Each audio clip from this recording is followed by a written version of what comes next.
வணக்கம். செய்திகள் வாசிப்பவர் செல்வம். ஓசூர் அருகே ஸ்ரீ காவேரி அம்மன் திருக்கோவிலில் தீமிதி திருவிழா. நூற்றுக்கணக்கான பெண்கள் பால்குடம் எடுத்து நேர்த்திக்கடன் செலுத்தி வழிபாடு. கிருஷ்ணகிரி மாவட்டம் ஓசூர் அருகே தோட்டக்கரி கிராமத்தில் அமைந்துள்ள ஸ்ரீ காவேரி அம்மன் திருக்கோவிலில் 75வது ஆண்டு திருவிழா இம்மாதம் 9ஆம் தேதியன்று கொடியேற்றத்துடன் துவங்கி நடைபெற்றது.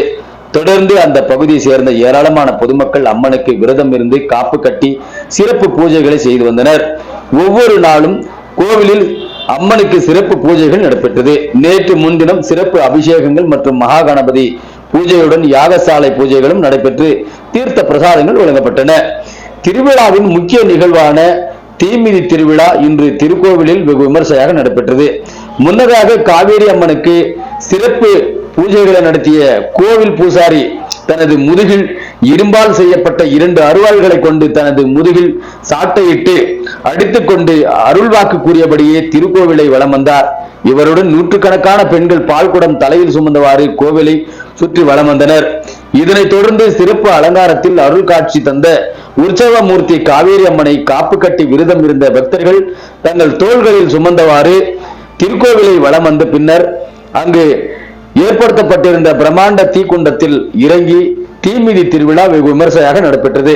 பம்பை உடக்கை இசைக்கேற்ப நடனமாடியவாறு பெண்களுக்கும் அவர்கள் கொண்டு வந்திருந்த குடத்தில் இருந்து பாலை அம்மனுக்கு ஊற்றி அபிஷேகம் செய்து நேர்த்திக்கடன் செய்து வழிபட்டனர். இத்திருவிழாவில் சர்ஜாபுரம் முன்னாள் கிராம பஞ்சாயத்து தலைவர் சீனிவாசன், டிஎஸ்பி திருமதி G Vaishnavi, Anand, Chandrakala, BJP Bangalore Krishnan, Anekal KPCC members Shweta Gowda, Congress members Mugalur Nagaraj, Viduthalai Chiruthaigal கட்சியின் மாவட்ட செயலாளர் ஓசூர் ராமச்சந்திரன், நகர் தொண்டரணி அமைப்பாளர் KR சூரியவளவன், கிருஷ்ணமூர்த்தி, ராமகிருஷ்ணப்பா, கெம்பரசப்பா, ராஜப்பா, ஆனந்த், மல்லப்பா, மஞ்சுநாத், பத்மா, ஜெகதீசப்பா, எல்லப்பா, சுனில், ரத்னம்மா உள்ளிட்ட கர்நாடகா, ஆந்திரா உள்ளிட்ட பல்வேறு மாநில பகுதிகளில் இருந்து ஏராளமான பக்தர்கள், ஊர் பொதுமக்கள் என ஏராளமானோர் கலந்து கொண்டு அம்மனை தரிசனம் செய்து வழிபட்டனர்.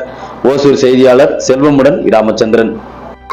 ಬಹಳ ವಿಶೇಷವಾದಂತಹ ಒಂದು ದಿನ ಅಂತ ರೀತಿಯಾಗಿ ಹೊಸೂರು ತಾಲೂಕು ತೋಟಗೇರಿ ಗ್ರಾಮದಲ್ಲಿ ಹೀಗೆ ಸುಮಾರು 75ನೇ ವರ್ಷದ ಜಾತ್ರಾ ಮಹೋತ್ಸವ ಸುಮಾರು ಸಾವಿರಾರು ಭಕ್ತಾದಿಗಳೆಲ್ಲ ಕೂಡಿ ಬಹಳ ವಿಶೇಷವಾಗಿ ಇಲ್ಲಿ ಪೂಜಾ ಕಾರ್ಯಕ್ರಮವನ್ನು ನೆರವೇರಿಸಿರುವುದನ್ನು ಕಂಡ್ರೆ ಬಹಳ ಸಂತೋಷ ಆಗ್ತದೆ ಕೂಡ ಈ ಸಂದರ್ಭದಲ್ಲಿ ನಾನು ಹೇಳೋದಕ್ಕೆ ಬಯಸ್ತೇನೆ. ಈ ಕಾರ್ಯಕ್ರಮಕ್ಕೆ ಆಗಮಿಸಿ ಮತ್ತು ಕಾವೇರಮ್ಮ ದೇವಿ ಪೂಜೆಯಲ್ಲಿ ಪಾತ್ರರಾದಂಥ ಮತ್ತು ಈ ಕಾರ್ಯಕ್ರಮಕ್ಕೆ ಭಾಳ ವಿಶೇಷವಾದಂಥ ಒಂದು ಜವಾಬ್ದಾರಿಯನ್ನು ತಗೊಂಡು ಈ ಮಠಕ್ಕೆ ದೇವಿ ಪೂಜೆಯನ್ನು ಮಾಡಿರ್ತಕ್ಕಂಥ ಎಲ್ಲ ಭಕ್ತರಿಗೂ ಕೂಡ ನಾನು ಕಾರ್ಯಕ್ರಮದ ಪರವಾಗಿ ಅವ್ರಿಗೆಲ್ಲರಿಗೂ ಕೂಡ ನಾನು ಕೃತಜ್ಞತೆಗಳನ್ನು ಹೇಳಿ, ಇವತ್ತು ತೋಟಗೇರಿ ಗ್ರಾಮದಲ್ಲಿ ಇಷ್ಟೊಂದು ವಿಶೇಷವಾಗಿ ಇಲ್ಲಿ ಪೂಜಾ ಕಾರ್ಯಕ್ರಮ ನಡೀತಾ ಇದೆ ಅಂತಂದರೆ ಕಾವೇರಮ್ಮ ತಾಯಿಯ ಕೃಪಾ ಕಟಾಕ್ಷ ಇಲ್ಲಿದೆ. ಜನಗಳಿಗೆ ಸಾಕಷ್ಟು ಅನುಕೂಲ ಆಗಿದೆ ಅನ್ನೋದನ್ನು ಇಲ್ಲಿ ಕಾಯಂಪಡಿಸ್ಬೋದು. ಅದಕ್ಕೆ ದೃಢೀಕರಿಸೋದಕ್ಕೆ ಏನಪ್ಪ ಅಂದರೆ ಒಂದೇ ಒಂದು ಇಲ್ಲಿನ ಜನ ಮಾತನಾಡ್ಕೊಳ್ಳೋದನ್ನು ನಾನು ಗಮನಿಸ್ತಾ ಇದ್ದೀನಿ. ಇಲ್ಲಿ ಯಾರು ಆ ತಾಯಿಯನ್ನು ಭಕ್ತಿಯಿಂದ ಪೂಜಿಸಿ ಏನು ಅವ್ರ ಕಷ್ಟ ಕಾರ್ಪಣ್ಯಗಳನ್ನು ಅವ್ರ ಆತ್ಮಸಾಕ್ಷಿ ಕೇಳ್ಕೊಳ್ತಾರೆ, ಮನಸ್ಸಲ್ಲಿ ಇಟ್ಕೊಂಡು ಪೂಜಿಸ್ತಾರೆ, ಅವ್ರಿಗೆಲ್ಲ ಕೂಡ ಒಳ್ಳೆಯದಾಗಿದೆ ಅಂತೇಳಿ ಇಲ್ಲಿ ಜನಗಳು ಮಾತನಾಡ್ಕೊಂತಿರೋದನ್ನು ನಾನು ಗಮನಿಸಿ ನಾನು ತಮ್ಮ ಮಾಧ್ಯಮದ ಮೂಲಕ ಹೇಳೋದಕ್ಕೆ ನಾನು ಬಯಸ್ತಾ ಇದ್ದೀನಿ. ಇಲ್ಲಿ ಇನ್ನು ಬಹಳಷ್ಟು ಆ ತಾಯಿ ಇಲ್ಲಿ ಸಹಕಾರ ಕೊಟ್ಟಿದ್ದಾರೆ. ಜನಗಳ ಮೊದಲನೇ ಪೂಜೆಯ ವಿಶೇಷ ಏನು ಅಂತಲೂ ಕೂಡ ನನಗೆ ಗಮನಿಸಿದ್ದೀನಿ. ಏನದು ಅಂತಂದರೆ ಸಮಸ್ತ ನಾಡಿನ ಜನತೆಗೆ ಒಳ್ಳೆ ಆರೋಗ್ಯವನ್ನು ಕೊಟ್ಟು ಒಳ್ಳೆ ಬೆಳೆ ಬಿತ್ತನೆ ಆಗೋದಕ್ಕೆ ಮಳೆಯನ್ನು ಆ ಭಗವಂತ ಆಶ್ರಯದಲ್ಲಿ ಕೊಟ್ಟು ಎಲ್ಲರೂ ಸುಭಿಕ್ಷವಾಗಿರಬೇಕು ಅಂತೇಳಿ ಇಲ್ಲಿ ಸಾವಿರಾರು ಜನ ಭಕ್ತರು ಮೊದಲನೇದಾಗಿ ಪೂಜಿಸ್ಕೊಳ್ತಾರೆ. ಅದಕ್ಕೆ ನಾನು ಬಹಳ ಸಂತೋಷ ಆಗಿದೆ. ಅವರೆಲ್ಲರ ಪರವಾಗಿ ಅವರು ಪೂಜಿಸ್ತಾ ಇರ್ತಕ್ಕಂಥ ವಿಚಾರ ಈಗ ಹೇಳಿದ್ನಲ್ವಾ, ಆ ವಿಚಾರವಾಗಿ ಪೂಜಿಸ್ತಾ ಇದ್ದಾರೆ. ಅವ್ರು ವೈಯಕ್ತಿಕವಾಗಲ್ಲ, ಅವರು ಇಡೀ ನಾಡಿನ ಸಮಸ್ತ ಜನತೆ ಪರವಾಗಿ ಪೂಜಿಸ್ತಾರೆ. ಅದಕ್ಕೂ ಕೂಡ ನಾನು ಕೃತಜ್ಞತೆಗಳನ್ನು ಸಲ್ಲಿಸೋದಕ್ಕೆ ಬಯಸ್ತಾ ಇದ್ದೀನಿ. ಮತ್ತೆ ಇಲ್ಲಿ ವಿಶೇಷವಾಗಿ ಈ ಭಾಗದ ನಮ್ಮ ಶಾಸಕರು ಪ್ರಕಾಶ್ ಅಣ್ಣವರು ಅವರ ಗಮನ ಇಲ್ಲಿ ವಹಿಸಬೇಕು. ಇಲ್ಲಿ ಇನ್ನೂ ಕೂಡ ಈ ದೇವಾಲಯದ ಸುತ್ತಮುತ್ತ ಅಭಿವೃದ್ಧಿ ಪಡಿಸೋದಕ್ಕೆ ಅವ್ರ ಸಹಕಾರ ಬೇಕು ಅಂತ ಕೂಡ ನಾನು ಈ ಸಂದರ್ಭದಲ್ಲಿ ಮಾಧ್ಯಮದ ಮೂಲಕ ನಾನು ಹೇಳಿರ್ತೀನಿ. ತಾವುಗಳು ಕೂಡ ಇದನ್ನ ಬಹಳ ವಿಶೇಷವಾಗಿ ಅವ್ರ ಗಮನಕ್ಕೆ ಬರುವಂತ ರೀತಿಯಲ್ಲಿ ತಿಳಿಸ್ಬೇಕು, ನಾವುಗಳು ತಿಳಿಸ್ತೀವಿ ಅಂತೇಳಿ ಸಂದರ್ಭದಲ್ಲಿ ಹೇಳಿ ನನಗೂ ಕೂಡ ಬಹಳ ಸಂತೋಷ ಆಯಿತು. ನಮ್ಮ ಸರ್ಜಾಪುರ ಗ್ರಾಮ ಪಂಚಾಯಿತಿ ಮಾಜಿ ಅಧ್ಯಕ್ಷರಾದಂಥ ನನ್ನ ಆತ್ಮೀಯ ಸ್ನೇಹಿತರಾದಂಥ ಬುಡಗಪ್ಪ ಅವರು ಶ್ರೀನಿವಾಸ್ ಇವರು ಬಹಳ ಆ ತಾಯಿಯನ್ನು ನಂಬಿದ್ದಾರೆ. ಅವರಿಗೆ ಅಷ್ಟೇ ಒಳ್ಳೇದು ಆಗಿದೆ.